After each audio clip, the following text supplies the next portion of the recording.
Good evening, everybody. My name is Todd Scholl. I am the lead learner at the SCEA's Center for Educator Wellness and Learning. I hope you're all doing well tonight. Thank you for joining us for this live stream. I'm really excited about tonight's guest. Before we introduce our guest, I just want to share a couple of things that we have going on at the SCEA, some things we're looking at. One is, it's really important that we protect the freedom of speech, freedom to read, and freedom to teach the truth in our public schools. Most of us in South Carolina, I believe, children should have that freedom to pursue their dreams. So we have to equip every school with the resources to deliver quality education that prepares every child for the future, no matter their race, background, or zip code. But certain politicians who have denied our classrooms the resources our children need are now spreading fear about our public schools, trying to dictate what educators say and block kids from learning our shared stories of confronting injustice. When we speak up for an honest and accurate curriculum, we ensure that our South Carolina's public schools help all children move forward to a better future, regardless of where they live or the color of their skin. We ask that you take action now. I'm going to post the link in to Facebook in just a minute, so you can all do that. I also believe that we need to speak up about the voucher schemes that we're seeing promoted. We know that S39 is the name of the bill, and unfortunately, this is a battle that we seem to have to continue to fight year after year, where they are trying to divert funds from public schools to private schools. And there is almost a cynical, there really is a disingenuous argument that they're making that their intention is to help students in poverty. We know that the long-term goal really is to dismantle public schools so that they don't have to pay for them anymore. This is a notion promoted by people that think that the free market is the answer to everything, and they do not have a value for public schools. I personally come from a family. My parents, my mom was the first one to go to college in her family. My grandfather was the first one on my dad's side. And without a free public education that was quality and accessible to them, I wouldn't be doing this live stream with you tonight. There's no doubt about that. My three children have gone through public school. I went through public school. And so those of us who have benefited from public education have a duty to protect public education for future generations. And unfortunately, these voucher schemes are a step in the direction of ultimately dismantling them. And the process will be, they'll try to convince enough people that they're doing this to give people quote unquote choice. The problem is it's not really choice. If they're giving you, for example, a $5,000 or $6,000 voucher, but the tuition's $12,000, $14,000, you still can't really afford that. If you're in poverty, you really can't afford even with the voucher. Plus, they're not obligated to provide transportation. They just say, well, the voucher's got to cover your transportation. Well, if you live 30 miles away and you don't have a vehicle, or you have to pay for the gas every day to drop your child off and to pick them up, then how is a person in poverty going to be able to afford that? Also, they have the freedom to discriminate. So a private school that would get these vouchers could potentially deny someone admittance based upon a disability the child has, because they don't have to necessarily be obligated to provide special education services. They could deny someone based on being LGBTQ, identified as LGBTQ. There are a whole host of reasons why this is such a bad idea. And the other piece is that they aren't held accountable the way public schools are. And that, to me, is the argument that I care about the least, because I think we should do away and restructure the accountability system as it exists for public schools. But what we can't deny is the fact that we would be diverting funds from private schools to public schools. And I think that's a terrible. I'm from public schools to private schools. I think that's a terrible idea. So if you agree with me, please use your voice to against those voucher schemes. You can go to the scea.org/S39. That's the scea.org/S39. And as always, we invite you to be a part of our movement or to connect with us. You can connect with us at the scea.org/connect. And if you're interested in joining our movement, you can see at the bottom of the screen, you can go to jointhescea.org or text the word join to 48744. I want to thank Keneal, who's tuning in, or who's our UniServe director for the Midlands. Keneal, hope you're doing well tonight. Thank you for tuning in and sharing your comments. We appreciate that. She's made a lot of great comments here. Just want to make sure we post them all and you get a chance to read them. And you can go to the scea.org/act if you'd like to act on those important issues. Yes. Thank you, Keneal, for tuning in. And thanks to everybody else for checking out tonight's live stream. So one of the cool things about the internet and social media is when you do certain things and people connect with you and see, hey, there's a chance here for us to collaborate and to support each other's work. And it was really cool when this tonight's guest reached out to me and she sent me a copy of her book. And this is the book. It's called The Whole Teacher. It's a weekly wellness guide. And it's really great. It's organized into a bunch of different sections. And I'm not going to read through all those sections, but there's stuff like the first one is on stress, which we talk a lot about mindfulness and stress reduction. Nutrition's another one, rest, and there's several other sections in the book. And when I looked through the book, I thought this is a really, really helpful and very practical guide, especially as we start the new year and we're trying to establish new, healthier habits and trying to prioritize our own health and wellness. So she reached out, and what she says is she believes it's time to empower teachers to prioritize their health and wellness. She's a proud former teacher of 8 years and the founder of Livable Learning, a wellness company dedicated to teachers. She's passionate about offering meaningful opportunities to establish whole teachers who confidently utilize strategies to prioritize their health and happiness inside and outside the classroom. So she wrote this book, The Whole Teacher Weekly Wellness Guide, and she leads the Whole Teacher Cohorts and workshops across the country. So let's bring her in. Lauren, how are you doing tonight? Good, Todd. How are you doing? I'm doing well. Did I miss anything that you'd like to share? No, you nailed that. That was awesome. Okay, great.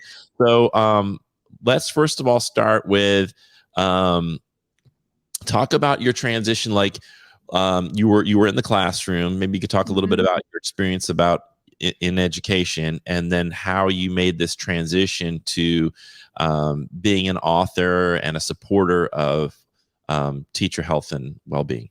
Yeah. So, gosh, when I think back, I actually just left the classroom in June. So being a full-time business owner is still new to me. I was one of those people who knew I wanted to be a teacher my entire life. Like, those books that you make in elementary school and you write biographies, it's the nice hardcover books. I have those, and I always wrote, I'm going to be a teacher. It was just something, I felt I knew I was meant to do. And I'm so happy I did, because I feel like teaching is what made me who I am today. Yeah. I taught high school and then middle school for the majority of my 8 years of teaching. I'm actually here in Northern Virginia, right outside of DC. So my experience in my school here the last 4 years was unique compared to my teaching experience in Ohio, which is where I was before. I was at a Title I school here, Title I middle school, and I had mostly ESOL students. So not only was my day-to-day experience as a teacher those last 4 years harder, I started to very quickly recognize that blur of boundaries and how my professional life was seeping into my personal life. And I think, I just saw OHIO. That's awesome. And so I started to figure out how I could make things better for myself. I wasn't as happy as I was in previous years of teaching. I was feeling more stressed, and I wanted to be the teacher my students deserved, just as every teacher does.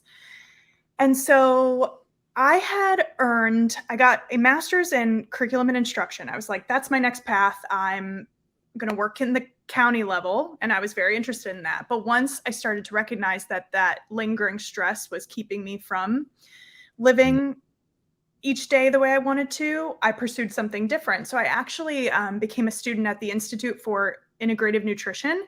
They're based out of New York. And so it was this year-long program as I was teaching to become a certified holistic health coach.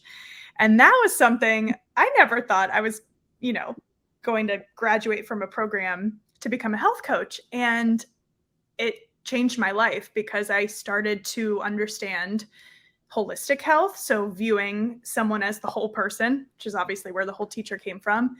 And as I was going through that program, it clicked in me that teachers needed to hear this information.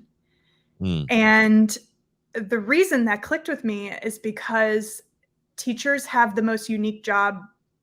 I mean, maybe we're biased having had experienced it, but the emotional and physical stressors of teaching are truly unlike any other career. Yeah. And I think unless you know someone who's a teacher or you're a teacher yourself, you don't quite see the extent of that.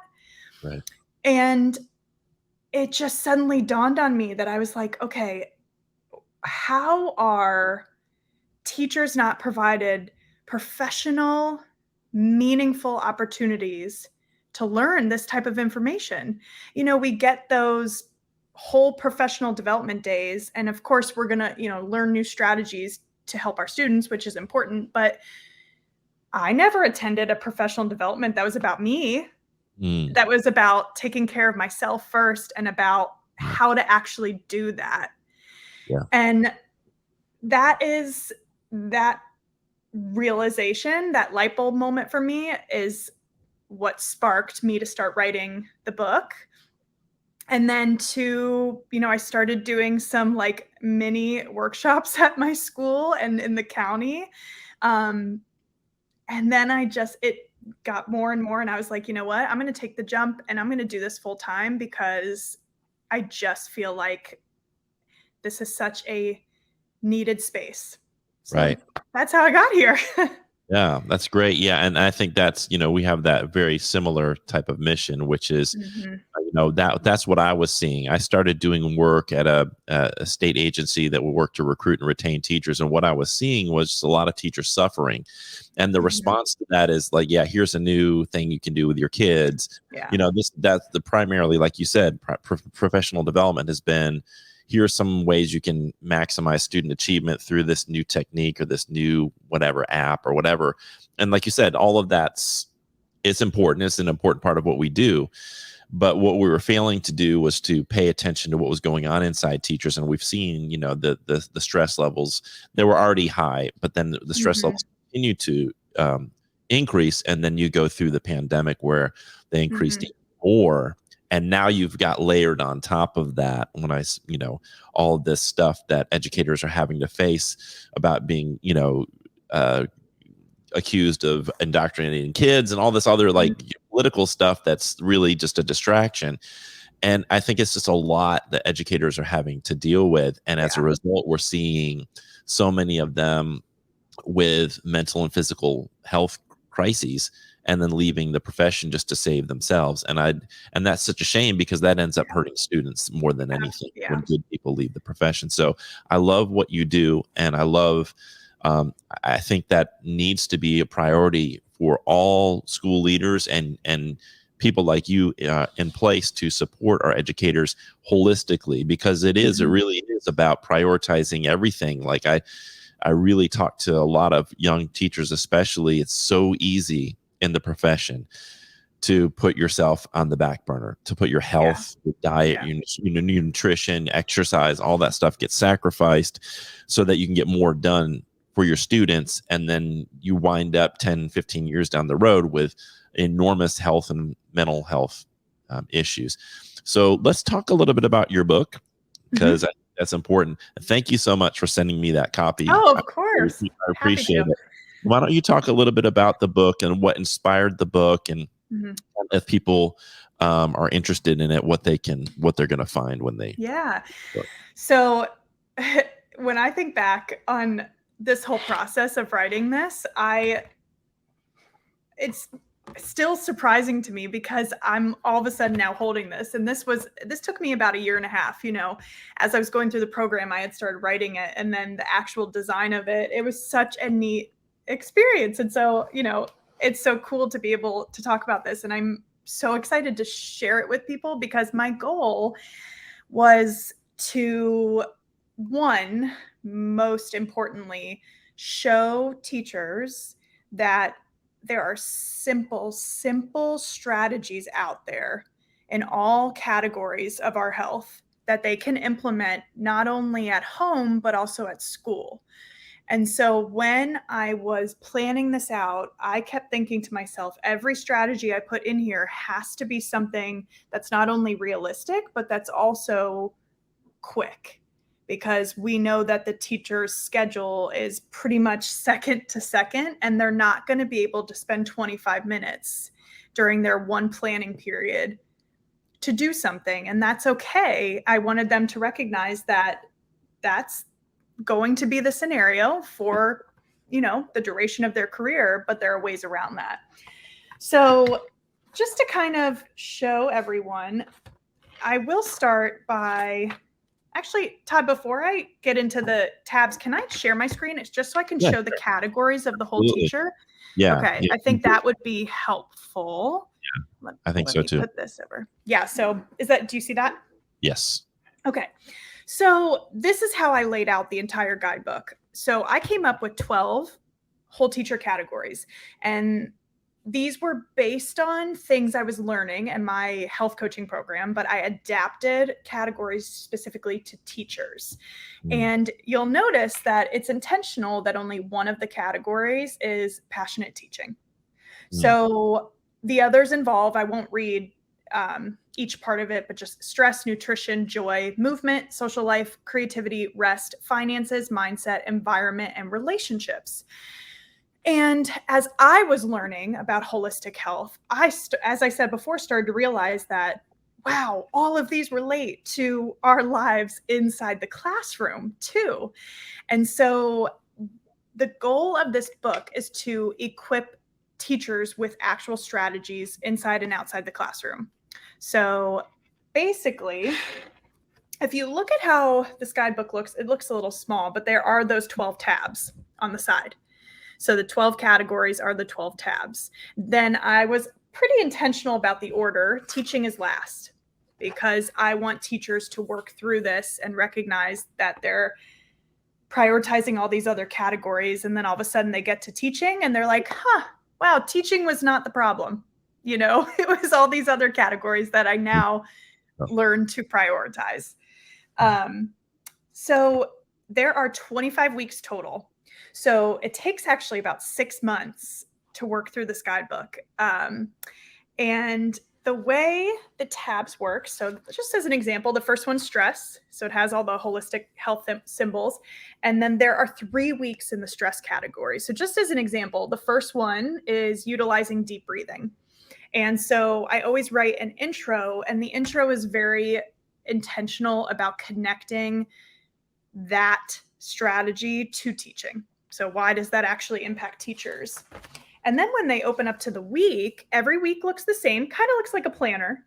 So it's every Monday is a Monday motivation question. So, a high mileage, open-ended question that really gets them to think about how they are implementing this into their life or how they're not. And then Tuesday through Friday, I give them actions. Some days have more than one, so they can choose, but it's an action to implement at a particular point during the school day to practice that strategy. And then there's weekend extensions. So just like we extend students' learning, we want to extend what the teachers are learning into their weekend. And so, as I said, each strategy is fast. And I also want teachers to recognize that I think it's total, there's like 220 strategies in here. Not every strategy will work for everyone. Right. That's impossible. Right. The beauty of it, though, is that you're learning what works and what doesn't. And every teacher has such a different day-to-day schedule, a different type of student they're working with. Like a SPED teacher has a very different day than a gen ed teacher, or a teacher working with mostly ESOL students or teaching mostly honors classes. It's so different. But you very quickly start to realize what works for you and what doesn't. And so, as teachers work through this, it just allows them to gain that wide variety of, almost like, skills they can put in their tool belt. Like they can pull out different skills and strategies then when they're feeling a certain way. So it's all just about learning about their needs and who they are and what that looks like for them. Right. So they can, what I like about this book is, it doesn't necessarily have to be gone through like in a sequential order. So Yes. Yes. if I'm a teacher and I start this new year and my goals really, my thought process is like my stress level is okay, but my nutrition maybe needs some work. But then they can go to the nutrition section and then they can go through the weeks that you have there, and including like each day of the week and then the weekend, and there's just these sort of suggestions, and then they can adopt the habits that Yes. work for them. And I love that it's like it gives people options to go through and sort of figure out, on their own, where does my wellness and my sort of prioritizing myself, where maybe do I need to do some work on that? Yeah. And it isn't overwhelming where you've got to like, I've got to do all 12 categories, all like teachers get in that mindset, because absolutely. we're evaluated by all these things. Well, I've got to get them all, it's like, there's like a rubric that someone's going to evaluate me on. And I've got to, master all 12 sections. I think it's really important for educators to start with, sort of one area and sort of see, what it is that they need for themselves and then prioritize starting there. Yeah, and I'm glad you noticed that because I was intentional about there are no dates or, months that like a typical planner. It's very much personalized to how a teacher wants to go through it. Right. And, something really cool I've learned from talking to teachers who have, worked through it or are in the process of working through it is that they start to recognize like, oh, I actually thought that I had nutrition under control. But actually, now that I'm looking at this, there's some new things I want to try. And so it's very eye-opening and humbling, I think, for all of us to recognize that, oh, I actually really enjoyed that whole week about blood sugar because I never recognized that my irritability during fifth period could be connected to what I ate for lunch. And I think it's, you and I think, talked about this when we first met, that there are so many things that feel out of control for educators in the world of education, like standardized testing and evaluations and all that. And any opportunity we have to give teachers control over what their day-to-day experience is, I think is so important. And that's ultimately what this does. Yeah. And the other thing that it does is it's very realistic in terms of they can get right to the point. Yeah. It's not like a lengthy text that not have time to read a 300-page book about nutrition. It's like it gets right to the point and gives them specific things that they can put in action right now without it being overwhelming. And that I think that's what's great about it. And they can skip around and find the pieces that work for them. It's such an important thing, and it's really hard to get this through to educators because we tend to the profession tends to attract giving people and self-sacrificing people, and what ends up happening is you just continue to sacrifice more and more of yourself, and then you're, in many instances, educators are gaslighted every time they say, well, I need to prioritize myself. I'm not going to that thing after school. I'm not going to engage in that this the weekend. I'm gonna play games with my family.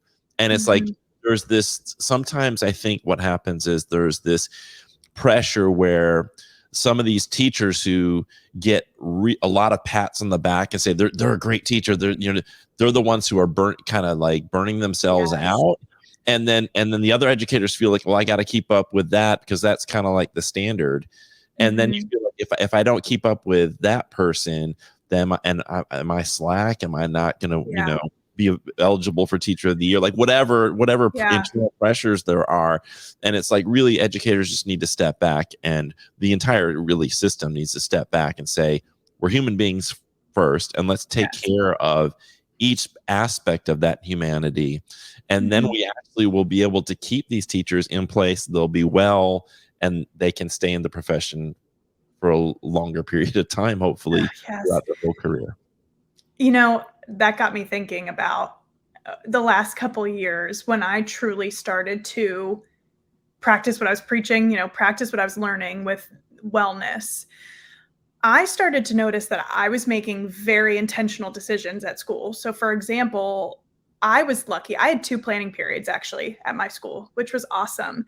And a lot of teachers I knew, and this is not everyone, but a lot of teachers I knew used some of that time to socialize. And there's a whole section on social having an enjoyable social life, but I had to recognize that if I was going to get done what I needed to get done, I needed to often just sit and put some music on in my room and get stuff done.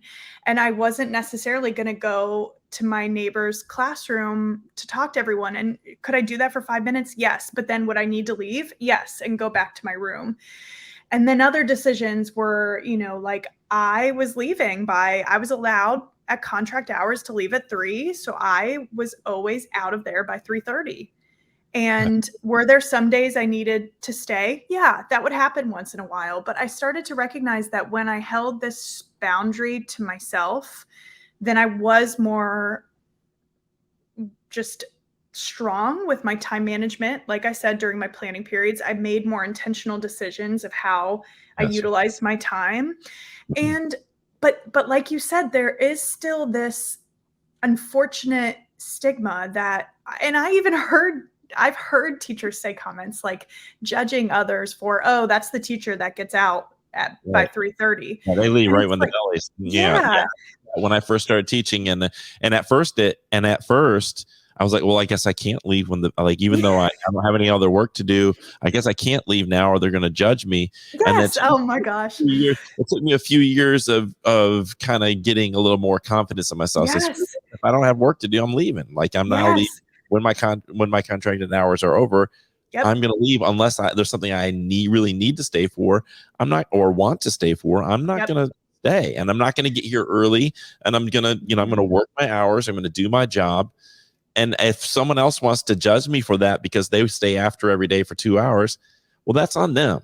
If they Yes. want to do that and sacrifice their personal time and with their family and friends, whatever, that's fine. But I'm not doing that.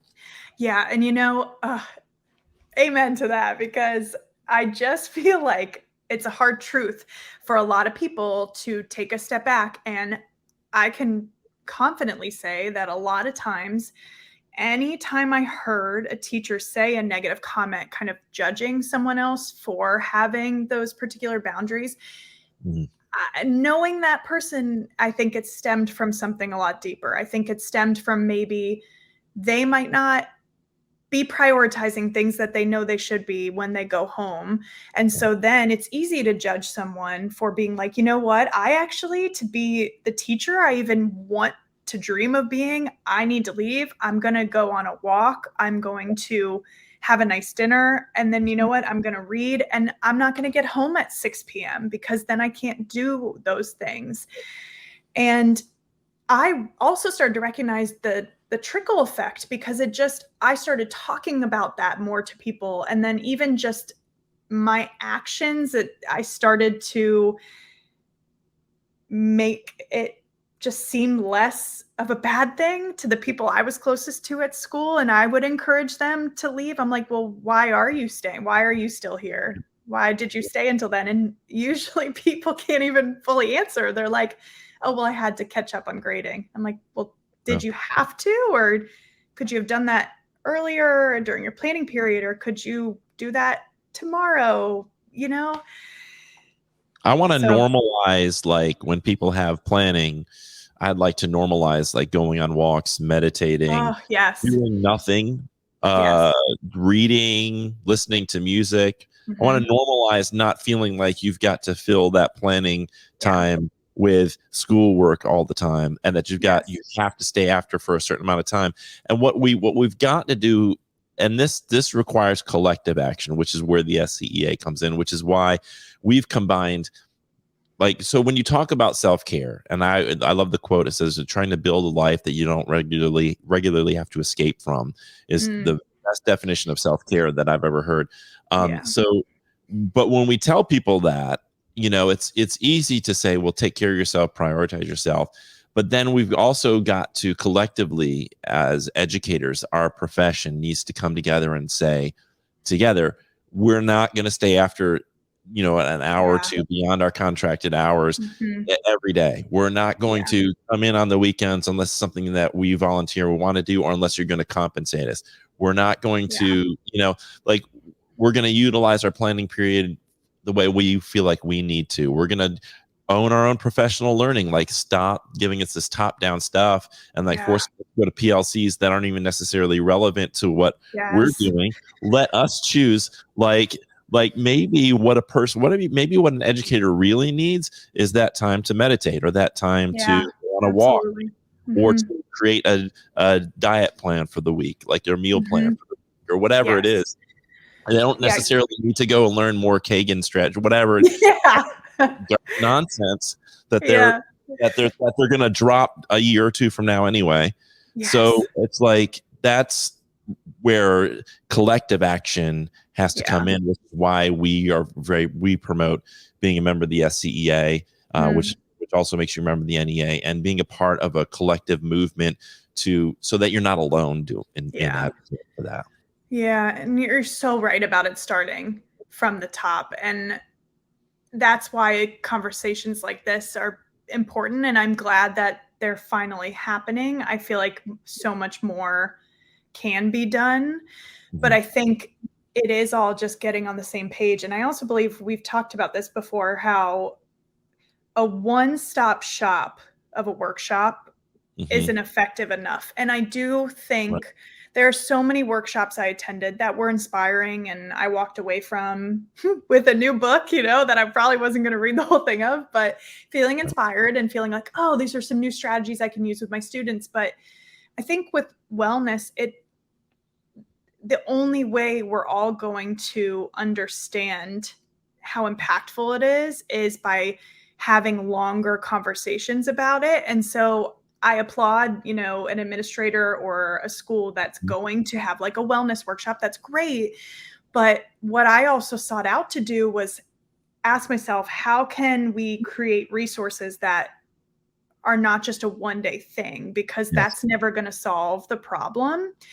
And as we just have to get anyone county level and administrators to recognize that, because it seems overwhelming for something to, for example, last 6 months, but that's really the only way that we experience change. And we have to all trust that and be in it together. But I will say it is important, though, that teachers feel like they have a choice, because I think wellness is such a taboo thing now in the world. You have to be careful how you talk about it. And so I think that, if any administrators listening, for example, it's not always wise to force an entire staff to participate in, a wellness workshop, because a lot of people are just naturally very, they're just adverse to that. It's like, wellness, I don't need to talk about all that, And so not only do we have to be careful with the types of opportunities we provide and how we offer that to teachers in allowing them to choose, but just what the quality of that is as well. Yeah, I'm working with a school. We're setting up a wellness room in the school. They happen to have this awesome giant room that hasn't been used, and it's just kind of been storage and that kind of thing. So we're setting up this wellness room, and it's exactly what you're saying, which is the notion is we're going to set up opportunities for wellness activities that are completely voluntary. So that you come before school, during planning, or after school to utilize this room for a variety of different wellness activities. We're going to be mindfulness. There will be some exercise equipment. I think they're going to do some yoga classes up there and that kind of thing. And people can come or not come. And that is a really, really critical piece that you're talking about there, because if everybody's forced to go to the mindfulness session and you've got half of them are like, I don't want to do this, like this, interested in, then then the whole idea of wellness becomes just another thing that you're forcing on teachers rather than and Yes. stripping them of autonomy in a different way. Yes. Yeah. And, one thing that just kind of going along with this guidebook is one really powerful thing I've been so happy to work with teachers on is when teachers at their school form a whole teacher cohort. And so it's just a small group of teachers who work through the guidebook together. And then they combine some workshops that we go through together. But it is that 6-month process that they go through as a group.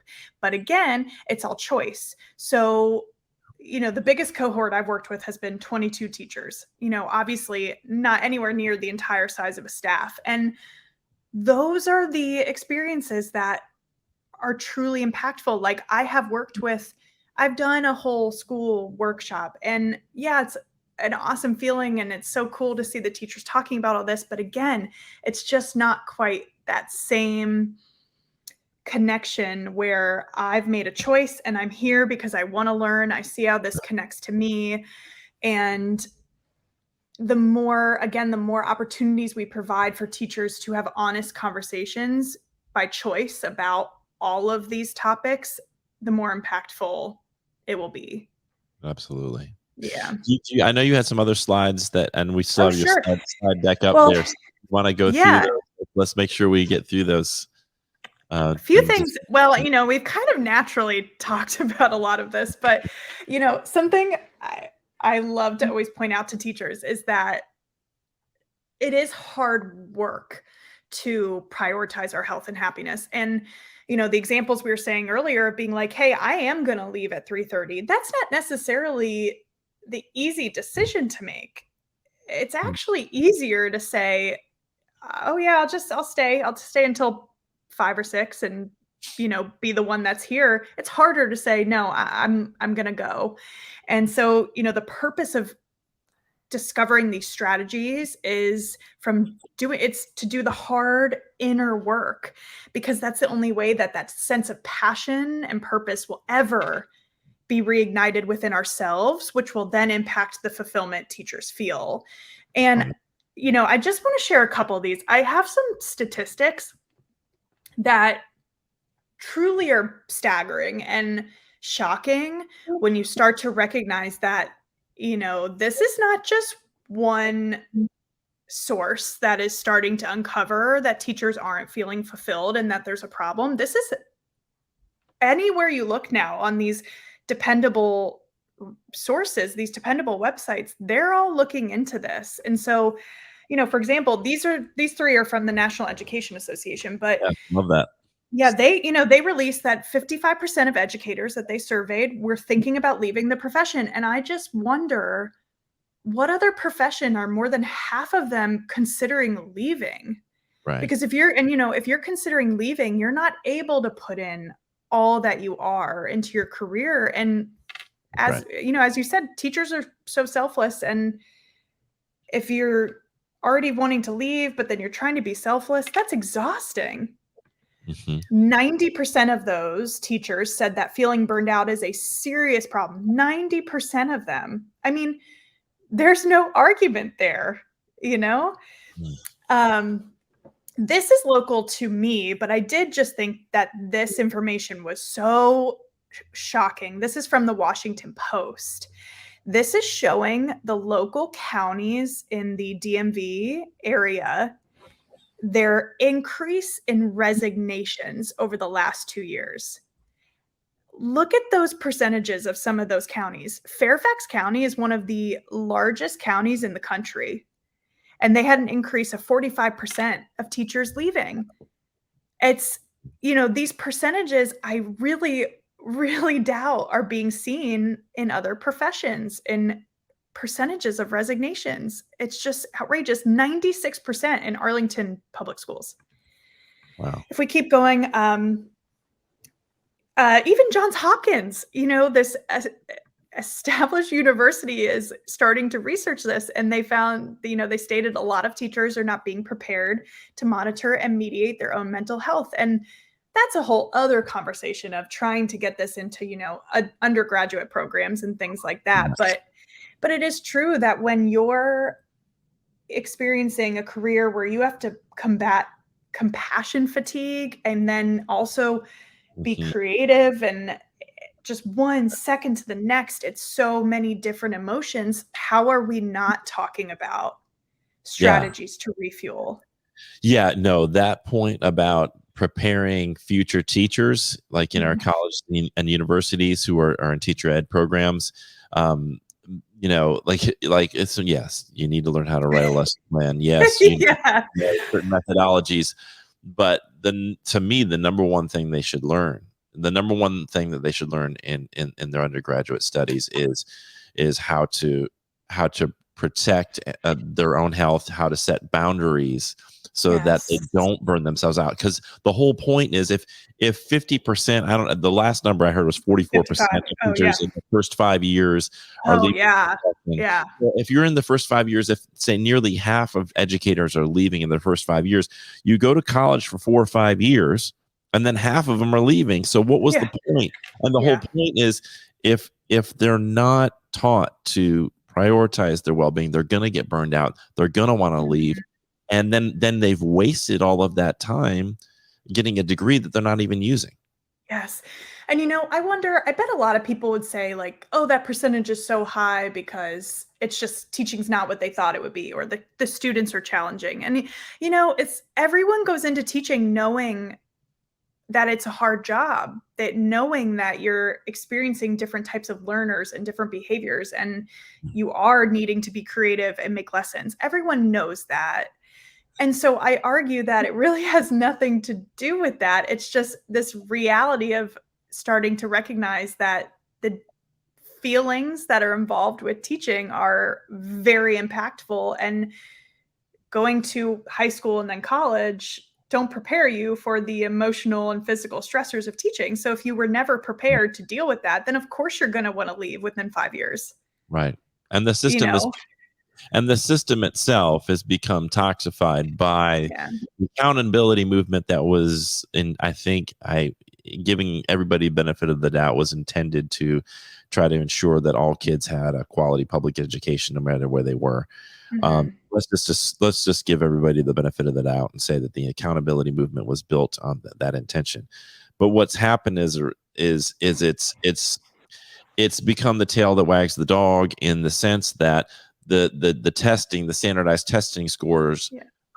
drive everything that happens in the building and drive this really inhumane system. It creates inhumane environments because Yeah. you're so consumed with data and so consumed with raising test scores that you're willing to sacrifice the happiness and well-being of Yeah. educators and their students to meet those arbitrary goals that are Yeah. set, and you're Yeah. rushing everybody through. Also, I've seen in my throughout my career, I started in 95. We've seen what used to be in college has been pushed down to the high school level, high school to the middle school level, and all the way down to the point where kindergarten students are doing stuff that used to be done in second grade, and Mhm. it's not developmentally appropriate, and it's just so much pressure to Yeah. move kids along, to hurry kids along, so the administration's hurrying, the educators are hurrying, Yeah. the students are hurrying, and this is creating a dynamic that is not in alignment with human neuroscience. It's just not how Yeah. we learn in a way that is healthy. And then we Yeah. sacrifice everything to hurry up and do that. And there's no sort of holistic view to me, like looking at the system. It's like go look in an average cafeteria, what kind of food they're serving.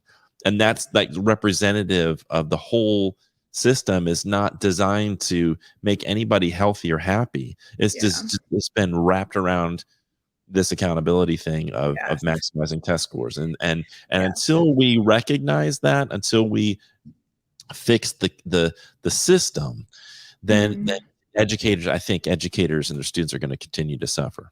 Yeah, I really couldn't agree more. And just to add to that, from personal experience, as I said, I worked at a Title I school here, and my students were mostly ESOL learners. And what always baffled me is the pressure of those standardized tests and how the students from wealthier schools down the highway were taking the exact same test. And I truly, I mean, talk about just getting to the core of something affecting your morals as a teacher. I mean, Yeah. it's that can drag you down every single day. And, Right. as you said, yes, there's so much that has to change in regards to things in the education world. But I think truly the only way I was able as a teacher to feel better in that scenario, anytime I had to give them tests, which were multiple times a year, those standardized tests, is that I had to do things to relieve those emotions on in my own life. And Yeah. again, it comes back to having that control. Like I felt so out of control in those types of scenarios. But what Right. I did have control over is how I dealt with that afterwards. And yes, it's not fair to my students who had to endure those assessments every year. It's still not fair that they're taking them. But I was at least able to support them in a healthier way Right. because of how I was living my life. But it's like that balance is really And, difficult. and this is the message I'm trying to get across to educators who kind of like when you talk about self-care or mindfulness, sometimes they'll Mhm. like push back and say, well, Yeah, I don't have time for that. Maybe you've had time, like, yeah, yeah. and I think what's happening is they're kind of throwing the baby out with the bathwater. It's like nobody's saying we shouldn't advocate for you to have Yes, more time and better yes. working conditions and better pay and Better all pay. all those Yeah. things. That's what we're doing at the SCEA. But while you're doing that, are you just going to Mhm. say, well, I'm just going to continue to sacrifice I'm not going to focus at all on my self-care or my health well-being, or I'm going to quit? Like I don't get the Yeah, calculation there. So yeah. I think it's important for us to stress, don't when we are advocating for these practices and for prioritizing wellness, it's not we're not saying that the external working conditions aren't Mhm. important. Yes. What we're saying is your inside life and your health is has got to be prioritized while you're fighting to change those external working conditions. Yeah. Yes, absolutely. And I'll go through just a couple more statistics that I found really interesting. So, if you can see, I know it's a little small, but this is comparing teachers to principals to working adults. This was from, again, the NEA. And I just a couple things I found interesting. If you look at the first category, it says frequent job related stress. And teachers, it was 73% of teachers said they experienced frequent job related stress, and only 35% of working adults said they typically experience that. That's a huge difference. That's not just 35% compared to 40%. I Right. mean, It's like that's more almost than doubled. double. Yeah. Yeah, it's just to me that is you can't ignore that. And the other one I thought was interesting was at the end where it says resilience. So 80% of working adults said they feel resilient, and 46% of teachers said they feel resilient. And again, I do think that's part of a lot of those factors working against them in their careers, but that shows that strategies are needed to deal with that. Yeah, and it's important for if we have school leaders out there listening or policymakers. What's important is for you not to not the thing you shouldn't be getting from this presentation is, hey, I need to do a wellness session with Yes. my teachers, Yes. and then you're not going to change anything structurally to Yes. accommodate that. So you can't Yes. tell people, I need you to focus on your health and your well-being and practice mindfulness or self-care or go on walks or whatever, and then you're loading them down with so much work that they don't have time for it. Yes. It's really important that they coordinate and say and give people a reasonable environment where they can um, Yes. take care of themselves. And to add to that, people don't know how to prioritize their wellness. And I think that is, you might have great intentions in saying, get yourself out on a walk today, do meditation, let's all have a healthy lunch together, whatever. But when you then release teachers from like a workshop that they're all in together or something, they often leave and they're like, well, what the heck do I do now? I don't know strategies to work on my health and my happiness because that's overwhelming. That needs to be Right. taught. And so, yes, there's things that need to change then structurally within a school to allow those opportunities to happen so teachers can learn those strategies. Right. One of the last ones I want to share was this really fascinating study. And this study was not done to point out anything about teachers. It was just to find which profession had the highest burnout industry. And this was or burnout rate by industry. And this was done last year, 2022. And what do you know? K through 12 education's at the top. So 44%. And then, it's not listing every industry you can possibly think of, but look at some of the other ones like law, healthcare. The fact that teachers are at the top, again, it's just another study highlighting that there is an issue. So again, the argument of just trying to deny that this is a real thing or that this is not present everywhere, it's just, you can't say that anymore. It's obvious.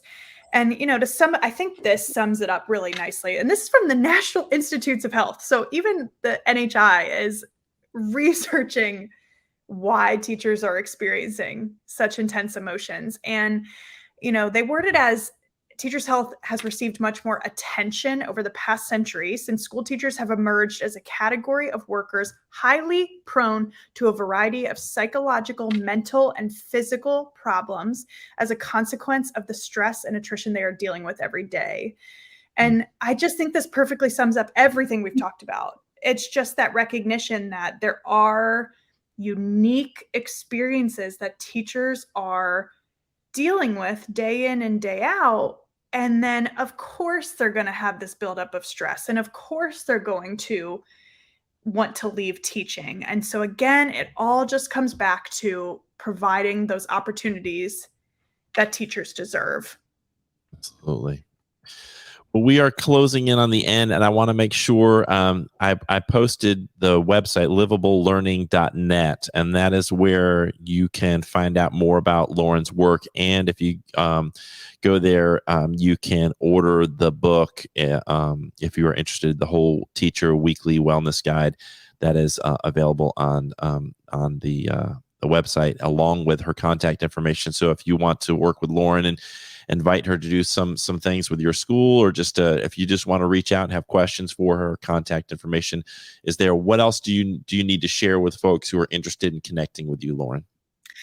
Honestly, you covered it all. I'd love to talk to anyone who wants to learn more about, how to start something in their school that is lasting, that's not just a one-day thing. And I have 4 offerings for schools, one including the guidebook, that I truly believe, based on my experience as a teacher, but also as a health coach and just having worked with teachers in different states now, using the whole teacher framework, there's just so many ways and opportunities that we can easily implement transformative experiences for your teachers in your building. And it doesn't have to be something that everyone feels pressure to participate in. That's where the change really happens, is small groups igniting change within schools and learning how to actually do that.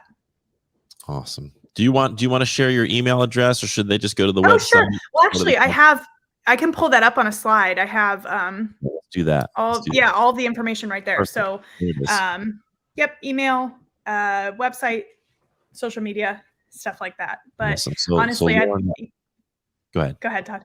I was saying Lauren at livablelearning.net is your email. So if anybody wants to get in touch with her, they can do that. Again, livablelearning.net is the website where you can find all this stuff. Looks like you have the Facebook group, Twitter. That's great, at Livable Learning. Awesome. Yeah. Is there anything we haven't covered that, or I didn't ask you, that you wanted to share with folks tonight? Or we good? No, I thought that was awesome. You can tell we both love talking about this, so that was really fun. Yeah, I think more and more folks are waking up to this. Yeah. It really is, to me, it's a crisis, and it's framed as a teacher shortage crisis, but really what it is to me, it's a crisis of inhumane treatment of educators and educators. Just working within a system where they're having to sacrifice so much of their own well-being, that they're falling apart, or they're staying in and falling apart, or they're deciding I can't fall apart. I'm going to leave, and that's a shame, and that's something that we can do something about. It's going to take systemic change, which requires external advocacy through an organization like the SCEA, like the NEA, or your state affiliate if you're watching in another state, affiliate of the NEA. But it also requires us to set an intention. And you used that word a couple of times, I think tonight, is this is very intentional. It's about having setting an intention that I am no longer going to accept not prioritizing my own well-being. I just will not accept that, no matter what that means. This is the year I am going to set an intention to take good care of myself, and I'm not going to feel guilty about it, and I'm not going to be gaslighted into believing that that's somehow hurting my kids. I want to take care of myself, and setting those boundaries is a huge part of that. It's not about adding a bunch of stuff necessarily to your to-do list. A lot of it's about boundary setting. But again, this book is a really good place for you to start, the Whole Teacher Weekly Wellness Guide, because it categorizes a bunch of different areas, and you can start wherever you feel like you need to get your own well-being prioritized. So thank you, Lauren, so much for all of that. It was wonderful. Thank you. Yeah, this was awesome. I'd appreciate it. Take care. All right, everybody. That was Lauren Girgash. Again, you can go to livablelearning.net if you want to learn more about her work. I want to thank everybody who tuned in tonight. I want to remind you that if you are interested in voicing your concern about the voucher scheme to send public school funds to private schools that are unaccountable and can discriminate, I think anybody who's fair-minded can see that's a horrible, horrible idea. Please voice your concern about that. You can go to the scea.org/S39. We've made it super easy for you to fill out a form, contact your senator, or reach out to your senators or state representatives and let them know that you want to protect public schools, that you believe in public schools, and that you don't want to see our public tax dollars go to private schools that can discriminate against kids.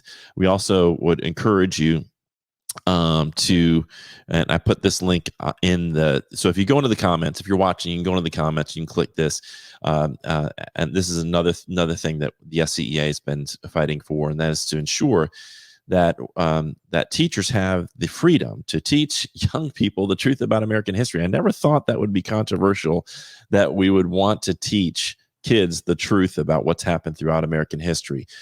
All of the good stuff that's happened in America, but also some of the huge mistakes and some of the tragedies and the horrors that have been committed throughout our nation's history. It's important that we have a whole look at our history, the good, the bad, the ugly, everything and everything in between, so that we can learn from that. We can learn from our successes. We've had a lot of great, put a man on the moon.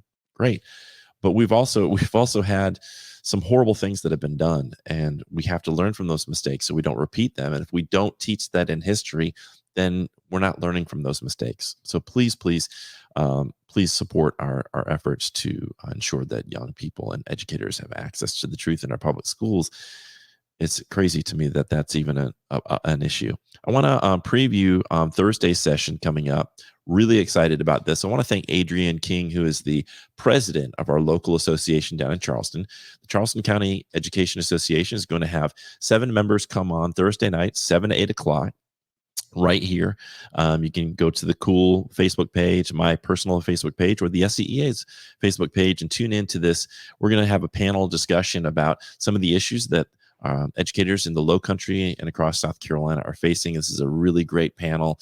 I'm really excited about giving these folks an opportunity to speak out on the issues that are important to them.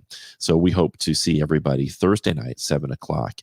If you have any ideas or would like to share your thoughts, you can go to the Cool website.